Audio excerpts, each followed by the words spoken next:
प्यारे दोस्तों, आज की इस वीडियो में हम आपको एक ऐसी हिंदू लड़की का वाक़या बताने वाले हैं जो टोपी और दाढ़ी वालों से सख्त नफ़रत किया करती थी। यानी कि दोस्तों, मौलवी लोगों से बहुत ज़्यादा नफ़रत किया करती थी। मगर एक दिन एक मौलवी गलती से उसके घर में दाखिल हो गया। फिर इसके बाद उस मौलवी ने उस लड़की के साथ जो कुछ किया, इसके बारे में जानकर आप लोग भी हैरान हो जाएंगे। इसलिए आज की ये वीडियो तमाम दोस्तों के लिए ख़ास है।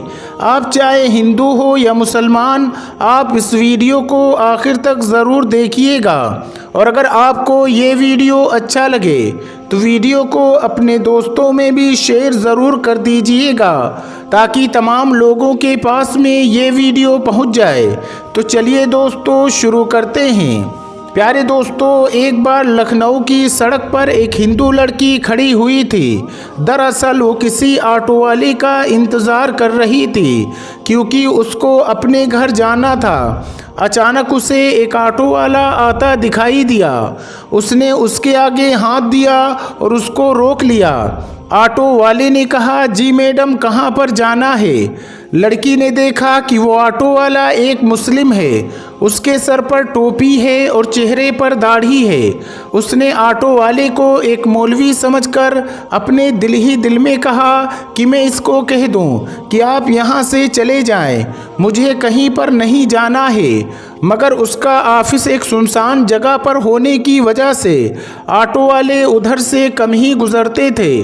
ऊपर से गर्मी ने भी बुरा हाल कर रखा था। उस लड़की के पास में अब और कोई रास्ता नहीं था, इसलिए उसको मजबूरन उसके साथ में बैठना पड़ रहा था। लड़की ने कहा, जी मुझे सिविल लाइन जाना है। ऑटो वाले ने कहा कि छोड़ दूंगा। उस लड़की ने पूछा कि कितने पैसे लोगे? ड्राइवर ने कहा कि 200 रुपये लूँगा। लड़की के दिल में ख्याल आया कि इससे पहले तो वो 300 रुपये देकर गई थी। फिर वो सोच रही थी कि सब तो कहते हैं कि मौलवी लोग बहुत बुरे होते हैं, वो बहुत लालची होते हैं, वो हवस के मारे होते हैं, ये दाढ़ी वाले लोग भरोसे के काबिल नहीं होते हैं। ये सोचकर वो डर रही थी, लेकिन तेज़ धूप और गर्मी उसको ज़्यादा सोचने नहीं दे रही थी। इतने में ऑटो ड्राइवर बोला, मैडम चलो जल्दी बैठो, आप 180 रुपये दे देना। लड़की बोली, ठीक है, लेकिन सामान मेरा सामने रखा है जो बहुत भारी है, मैं अकेली उठा नहीं पा रही हूँ, हो सके तो आप मेरी मदद कर दें। ड्राइवर बोला, जी कोई बात नहीं, आप बैठ जाएं, मैं रख देता हूँ। इसके बाद ड्राइवर ने लड़की का सामान अपनी टैक्सी में रखा और वो चल दिया। थोड़ी दूर चलने के बाद ड्राइवर ने कहा कि मैडम, दरअसल मैं एक बयान सुन रहा था जो बीच में ही रह गया था। अगर आपकी इजाज़त हो तो मैं उसे पूरा सुनूं। अगर आपको बुरा ना लगे तो मैं ऑडियो टेप चालू कर दूं। तो ये सुनकर लड़की ने कहा, जी मुझे कोई दिक्कत नहीं है, अगर आप सुनना चाहें तो सुन सकते हैं। इसके बाद में ड्राइवर ने अपना म्यूज़िक सिस्टम ऑन किया जिसमें एक मौलवी साहब बयान फरमा रहे थे। बयान था पर्दे के बारे में। ना चाहते हुए भी अब उस लड़की को उस बयान को सुनना पड़ रहा था। हॉस्टल और दोस्तों में रहकर उसके दिमाग में सिर्फ मुसलमानों के लिए नफ़रत ही भरी हुई थी। उस लड़की को सिर्फ यही बताया और सिखाया गया था कि मौलवी एक खूंखार भेड़िया होता है जिसका मकसद माल, हवस, लालच और इसके अलावा कुछ नहीं होता है। मज़हब और धर्म के नाम पर सिर्फ पैसा कमाना ही उसका पेशा होता है।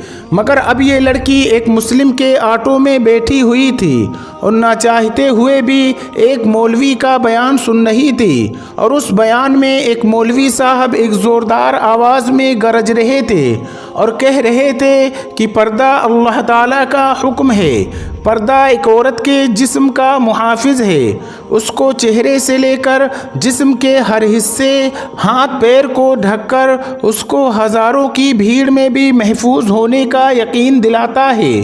पर्दा औरत को शैतानी नज़रों से बचाता है। देखने वाले अपनी आंखें घुमा लेते हैं और सोचते हैं ये लड़की तो शरीफ लड़की है। इसलिए अल्लाह रब्बुल इज़्ज़त अपनी किताब कुरान मजीद में फरमाता है, ए नबी अपनी बीवियों से और अपनी बेटियों और मुसलमानों की औरतों से कह दो कि वो अपने ऊपर अपनी चादरें लटका लिया करें, इससे बहुत जल्द उनकी शनाख्त हो जाया करेगी, फिर वो ना सताई जाएंगी। बेशक अल्लाह ताला बख्शने वाला और बहुत बड़ा मेहरबान है। प्यारे दोस्तों, ऑटो वाले के म्यूज़िक में मौलवी साहब बयान फरमा रहे थे कि पर्दा औरत की इज़्ज़त है, सलामती का ज़ामिन है, उसकी पाकदामनी की निशानी है। पर्दे में ही औरत की इज़्ज़त महफूज है, लेकिन बेपर्दा औरत की मिसाल उस खुले हुए गोश्त की सी है जिस पर हर एक मक्खी आती है, उस पर बैठकर अपना गंद निकालती है, हर एक उसे खाने की निगाह से गुजरती है, हर नज़र उसको खाने और लूटने की नज़र से देखती है। ये बयान सुनकर उसको ऐसा लगने लगा था जैसे ये सब अल्फाज उसी पर बोले जा रहे हों, क्योंकि जब भी वो ऑफिस आती जाती है तो रास्ते में हर लुच्चे लफंगे की नज़र उस पर पड़ती है और वो उसको घूरता है। उसको ऐसा लग रहा था कि जैसे उसकी मुश्किल का सिर्फ यही हल है।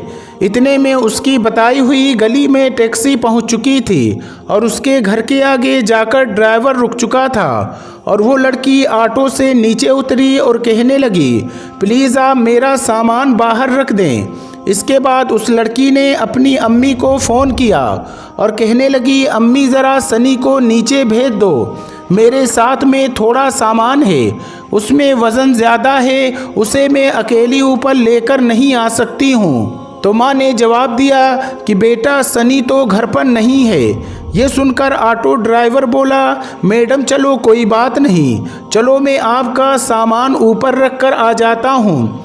लड़की के दिमाग में तो पहले ही ये सोच आ चुकी थी कि शायद पैसों की लालच में ये सब कुछ कर रहा हो, चलो इससे सामान भी रखवा लेती हूँ, इसके बाद में जो पैसे मांगेगा इसको दे दूँगी।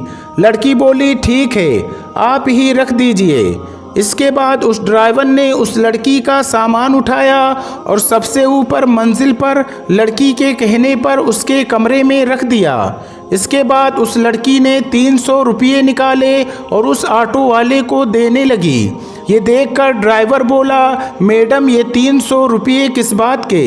ये सुनकर वो लड़की बोली, दरअसल मैं कुछ दिन पहले एक ऑटो में आई थी, उसने मुझसे 300 रुपये लिए थे और फिर तो आपने मेरा सामान भी उठाया है, अगर आप इसके पैसे अलग से लेना चाहें तो बता दें, मैं आपको वो भी दे देती हूँ। ये सुनकर ड्राइवर बोला, नहीं मैडम आप अपने पैसे अपने पास रखिए, हमारी जितनी पैसों की बात हुई थी उससे ज़्यादा पैसे मैं हरगिज़ नहीं ले सकता हूँ, और रही बात सामान उठाने की तो हमारा दीन हमें दूसरे से हमदर्दी करने का दर्स देता है, इसलिए मैंने आपका सामान उठाकर आपकी मदद की, इसलिए इसके पैसे मैं आपसे अलग से नहीं ले सकता हूँ।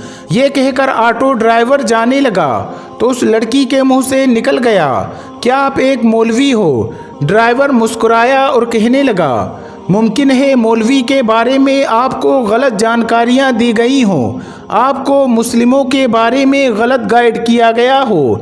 मैं एक मौलवी, आलिम और हाफिज़ तो नहीं, लेकिन उनसे मोहब्बत करने वाला एक मुसलमान हूँ। ये कहकर ड्राइवर जाने लगा और वो लड़की अपनी आंखों में आंसू लिए अपने घर की तरफ जाने लगी। प्यारे दोस्तों, एक मुसलमान की ज़िंदगी क्या होती है ये देखना है तो अल्लाह के पैगंबर हज़रत मोहम्मद सल्लल्लाहु अलैहि वसल्लम के बारे में पढ़ें। इससे अच्छी मिसाल आपको दुनिया में कोई नहीं मिल सकती। आपने औरतों के हक़ में उस वक्त आवाज़ उठाई थी जब लड़कियों को ज़िंदा दफन किया जाता था। आपने फरमाया कि एक मज़दूर को उसकी मज़दूरी उसका पसीना सूखने से पहले ही अदा कर दो। इसलिए याद रखें, अगर कोई इंसान गलत काम करता है तो वो इंसान गलत हो सकता है, उसका धर्म या मज़हब गलत नहीं हो सकता। आज के इस दौर में लोग इतने ज़्यादा मगन हो गए जिनको खुद इस्लाम के बारे में मालूम नहीं, वो फिर अपने बच्चों को इस्लाम के बारे में क्या बताएंगे। याद रखें, इस्लाम एक पाक और साफ मज़हब है। किसी के कहने से या सुनने से इसको बुरा भला ना कहें। अगर फिर भी आपके दिमाग में इस्लाम को लेकर कोई गलत फहमी है तो आप ख़ुद पैगम्बर मुस्तफ़ा सल्लल्लाहु अलैहि वसल्लम के बारे में पढ़ें। आपको ज़र्रा बराबर भी कहीं पर कोई गलती नज़र नहीं आएगी। और अगर आपको कोई मुस्लिम गलती या बदतमीज़ी करते हुए दिखाई दे तो आप उसे सिर्फ़ इतना बोल देना कि तुम्हें तुम्हारे नबी हुजूर सल्लल्लाहु अलैहि वसल्लम ने क्या यही सिखाया है। यकीन मानिए कि अगर एक सच्चा मुसलमान होगा तो शर्म के मारे वहीं पानी पानी हो जाएगा और वहीं पर सच्ची तौबा कर लेगा। प्यारे दोस्तों, उम्मीद करते हैं कि आपको आज की हमारी ये वीडियो ज़रूर पसंद आई होगी। अगर आपको वीडियो पसंद आई है तो इस वीडियो को लाइक करें, शेयर करें अपने दोस्तों के साथ और चैनल को सब्सक्राइब करके बेल आइकन को ज़रूर दबा दें। अस्सलामु अलैकुम, अल्लाह हाफिज़।